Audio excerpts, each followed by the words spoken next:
Hello students, आज हम प्रतिरोधों का श्रेणी संयोजन करना सीखेंगे। इसके लिए दिए गए प्रतिरोध हैं R1, R2, R3। इनको श्रेणी में जोड़ने के लिए ये पहले प्रतिरोध के दूसरे सिरे को दूसरे प्रतिरोध के पहले सिरे से कनेक्ट करते हैं, यानी कि जोड़ते हैं। पहले प्रतिरोध के दूसरे सिरे को दूसरे प्रतिरोध के पहले सिरे से जोड़ते हैं। ठीक इसी प्रकार से अन्य प्रतिरोधों को जोड़ते हैं, यानी कि दूसरे प्रतिरोध के दूसरे सिरे को तीसरे प्रतिरोध के पहले सिरे से जोड़ देते हैं। समझ चुके होंगे, ट्रेन के जस्ट डिब्बे जैसे ये जुड़े हुए रहते हैं। जितने भी प्रतिरोध हैं सबको एक लाइन से इस प्रकार से जोड़ देते हैं और पहले प्रतिरोध के प्रथम सिरे के बीच और लास्ट प्रतिरोध जो भी हो उसके दूसरे सिरे के बीच धारा प्रवाहित करने के लिए हम इनके सिरों के बीच जोड़ते हैं बैटरी, जिसका विभवांतर है V वोल्ट। ये बैटरी B है, बैटरी B संकेत नाम दे दिया। इसका विभवांतर है V वोल्ट। ओके, विभवांतर V वोल्ट है। और ये हमने क्या किया है, प्रतिरोधों को जोड़कर इनके सिरों के बीच में जोड़ दिया है। अब हम ऑन और ऑफ, यानी कि ये बैटरी से जो धारा प्रवाहित होगी इसको बंद परिपथ में भेजना और चालू, यानी कि ऑन और ऑफ करने के लिए हम यहाँ पर प्लग कुंजी जोड़ देते हैं। ओके, और साथ ही धारा नापने के लिए कितनी धारा प्रवाहित हो रही है, धारा नापने के लिए हम अमीटर जोड़ देते हैं। अमीटर एक ऐसी युक्ति है जिससे परिपथ की धारा को नापा जाता है। तो इस प्रकार से ये आपका सर्किट कंप्लीट हो गया। ठीक है, प्रतिरोधों को जोड़ दिया, इनके सिरों के बीच में बैटरी कनेक्ट कर दी, बैटरी जोड़ दी और ये ऑन ऑफ करने के लिए कुंजी जोड़ दी। अभी ये कुंजी में प्लग लगा हुआ नहीं है, खुली है, और धारा नापने के लिए अमीटर को जोड़ दिया। ठीक है, ये हो गया, कनेक्शन हो गया। हमने परिपथ में श्रेणी संयोजन में प्रतिरोधों को जोड़ दिया। ठीक है, अब हम क्या देखते हैं, देखिए कुंजी में हमने प्लग लगाया, कुंजी में प्लग लगा दिया, कुंजी का संकेत दे दिया हमने K। इस प्रकार से कुंजी में प्लग लगाया तो बैटरी से धारा I जो है वो प्रतिरोधों में प्रवाहित होने लगी। इस बैटरी से बहने वाली धारा I है, I एम्पियर। धारा का मतलब क्या होता है, एम्पियर। इस बैटरी से धारा I जो है वो प्रवाहित होने लगी। तो यहाँ पर आप देख रहे हैं, यहाँ पहुंची प्रतिरोध R1 में पहुंची, फिर उसके बाद में प्रतिरोध R2 में पहुंची, फिर प्रतिरोध R3 में, और फिर वापस वो ऋण सिरे में यहाँ पर प्रवेश करती है। हाँ, एक चीज और याद रखिए, बैटरी में ये जो है बैटरी कई सेलों को जोड़कर बनी होती है। इसका बड़ी जो लाइन होती है वो धन सिरे को और छोटी लाइन जो है वो ऋण सिरे को प्रदर्शित करती है। और धारा जो है वो धन से ऋण की ओर प्रवाहित होती है।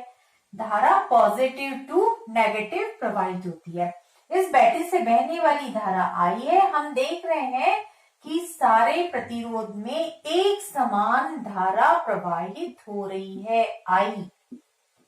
उसका कारण क्या है कि रास्ता एक ही है धारा का बहने का, इसलिए कहीं पर बढ़ नहीं रही है, इसलिए सारे प्रतिरोध एक लाइन से जुड़े हुए हैं, इसलिए इनमें बहने वाली धारा I जो है वो भी कैसी होगी, पूरी जो धारा है वो भी बिल्कुल समान होगी। ओके, सारे प्रतिरोध में बहने वाली धारा जो है वो एक समान होगी I। अब यहाँ पर हम देखते हैं पहला प्रतिरोध जो है इसके सिरों पर विभवांतर जो है वो उत्पन्न हुआ, मान लीजिए यहाँ पर इसके सिरों पर जो विभवांतर उत्पन्न हुआ वो V1 हुआ। हमको मालूम है विभवांतर बराबर क्या होता है, यहाँ पे ये फॉर्मूला लगेगा, विभवांतर बराबर होता है धारा गुणित प्रतिरोध, V is equal to IR। तो यहाँ पर V1 का मान कितना है, धारा बह रही है I, प्रतिरोध है R1, और इस प्रकार से प्रथम प्रतिरोध के सिरों पर विभवांतर उत्पन्न हो गया V1, जिसका मान है IR1। ठीक इसी प्रकार से दूसरे प्रतिरोध के सिरों पर विभवांतर जो उत्पन्न हो रहा है वो है, मान लीजिए V2, धारा है I, प्रतिरोध है R2, और इस प्रकार से दूसरे प्रतिरोध के सिरों पर विभवांतर उत्पन्न हुआ V2। ठीक इसी प्रकार से तृतीय प्रतिरोध जो है उसके सिरों पर जो विभवांतर उत्पन्न हो रहा है वो है V3 बराबर से धारा है I, प्रतिरोध है R3, और इस प्रकार से यहाँ पर तीसरे प्रतिरोध के सिरों पर उत्पन्न होने वाला विभवांतर है V3। ओके, तो यानी कि हम क्या देख रहे हैं कि प्रतिरोधों को श्रेणी में जोड़कर जो हमने बैटरी की सहायता से विभवांतर V आरोपित किया था, ये विभवांतर जो है वो 3 भागों में यहाँ बढ़ गया। ये वाला जो विभवांतर हमने क्या किया था, ये पूरा जो है, मान लीजिए इस बिंदु को मैंने नाम दिया है A और B, इस बिंदु को B, A और B के बीच में हमने बैटरी की सहायता से कुल विभवांतर V आरोपित किया था। इसके सिरों के बीच में हमने टोटल विभवांतर कितना आरोपित किया था, V आरोपित किया था, और ये विभवांतर जो है सारे प्रतिरोध के सिरों पर बढ़ गया। R1 के सिरों पर विभवांतर V1 उत्पन्न हुआ, R2 के सिरों पर विभवांतर V2 और R3 के सिरों पर विभवांतर V3 उत्पन्न हुआ। अर्थात ये जो विभवांतर V है वो 3 भागों में बढ़ गया। ओके, यानी ये विभवांतर V जो है, यहाँ पे हम लिख सकते हैं विभवांतर V जो है वो 3 भागों में, V1, V2 और V3 3 भागों में डिवाइड हो गया। ओके, तो यहाँ पर V1 का मान है IR1, V2 विभवांतर यानी धारा गुणित प्रतिरोध, V2 धारा है I, प्रतिरोध है R2, V3 IR3। राइट, अब हम ये मानते हैं कि ये जो तीनों प्रतिरोध हैं, इन तीनों के बराबर या इन तीनों को जो जोड़ा गया, जो हमको रिजल्ट मिलता है या इनका जो टोटल मिलता है वो है प्रतिरोध R। इन तीनों की जगह पर ये तीनों जो है या इस परिपथ के तुल्य जो प्रतिरोध है, मान लीजिए वो प्रतिरोध है R। ओके, अब जितना यहाँ पर हमने बैटरी द्वारा विभवांतर आरोपित किया, ठीक इतना ही विभवांतर यहाँ पर भी आरोपित कर देते हैं। बैटरी की सहायता से विभवांतर भी आरोपित किया, ठीक है, और ऑन ऑफ करने के लिए कुंजी सेम वैसे ही, और ये हो गया आपका एमीटर। राइट, यहाँ पर प्रतिरोध के सिरों पर विभवांतर हमने कितना आरोपित किया, V, तो ये बैटरी द्वारा बहने वाली धारा इस प्रतिरोध में हो गई I। तो यहाँ पर इस प्रतिरोध के सिरों पर जो विभवांतर उत्पन्न हुआ है, V विभवांतर जो है वो होगा IR, धारा गुणित प्रतिरोध। ये हो गया इस परिपथ के तुल्य प्रतिरोध। ओके, इस परिपथ के तुल्य प्रतिरोध है ये। R क्या है यहाँ पर, R इज इक्वल टू है तुल्य प्रतिरोध, यानी कि तुल्य प्रतिरोध का तात्पर्य है इन तीनों प्रतिरोधों को श्रेणी क्रम में जोड़ने पर जो हमको परिणाम रिजल्ट प्राप्त होता है, इन तीनों को जोड़ने पर इनका जो टोटल प्राप्त होता है वो हमने माना है वो किसके बराबर है, तुल्य प्रतिरोध R के बराबर है। ठीक है, और इस प्रकार से हमने यहाँ पर तुल्य प्रतिरोध के सिरों पर जो विभवांतर उत्पन्न होता है उसको हमने प्राप्त कर लिया। राइट, अब हम यहाँ पर देखते हैं कि V जो है विभवांतर V ये 3 भागों में बट गया। विभवांतर V जो है वो 3 भागों में बटा है, V1 plus V2 plus V3।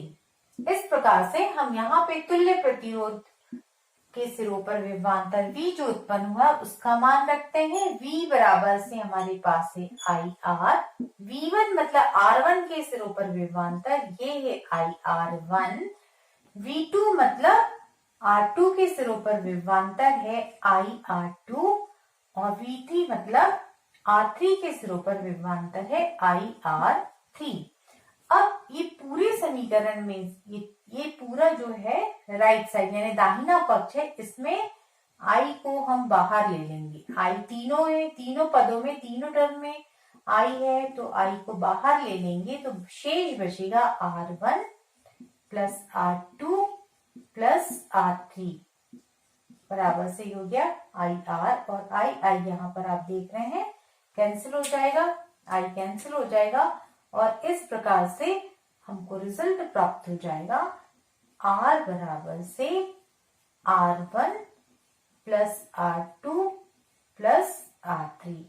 और इस प्रकार से जो तुल्य प्रतिरोध है, श्रेणी क्रम में जुड़े सभी प्रतिरोध जो हैं उनका तुल्य प्रतिरोध सभी प्रतिरोधों के जोड़ के बराबर होता है। ये हमको रिजल्ट प्राप्त हो गया कि श्रेणी क्रम में यदि हम प्रतिरोधों को जोड़ते हैं तो प्रत्येक प्रतिरोधों का जोड़ करने पर हमको तुल्य प्रतिरोध प्राप्त होता है। ठीक है, या ऐसा भी बोल सकते हैं कि श्रेणी क्रम में हम जब प्रतिरोधों को जोड़ते हैं तो उनका जो तुल्य प्रतिरोध होता है वो अलग अलग प्रतिरोधों को जोड़कर प्राप्त किया जा सकता है। ये रिजल्ट प्राप्त हो गया तो हम लिख सकते हैं इसका आंसर कि श्रेणी संयोजन में श्रेणी क्रम में प्रतिरोधों को जोड़ने पर, यह आंसर है आपका, प्रतिरोधों को जोड़ने पर आंसर लिख लीजिए तुल्य प्रतिरोध। R क्या है? तुल्य प्रतिरोध यानी कि टोटल प्रतिरोध, तुल्य प्रतिरोध संयोजन में जुड़े हुए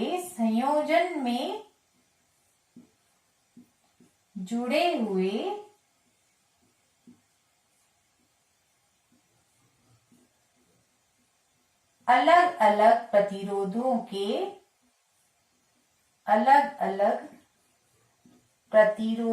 के जोड़ के या योग मतलब जोड़, प्रतिरोधों के योग के बराबर होता है।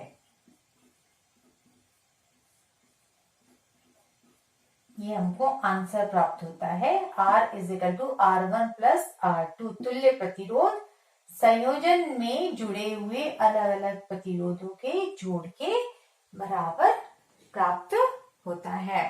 Okay, thank you so much. Enough for today. Thank you for watching.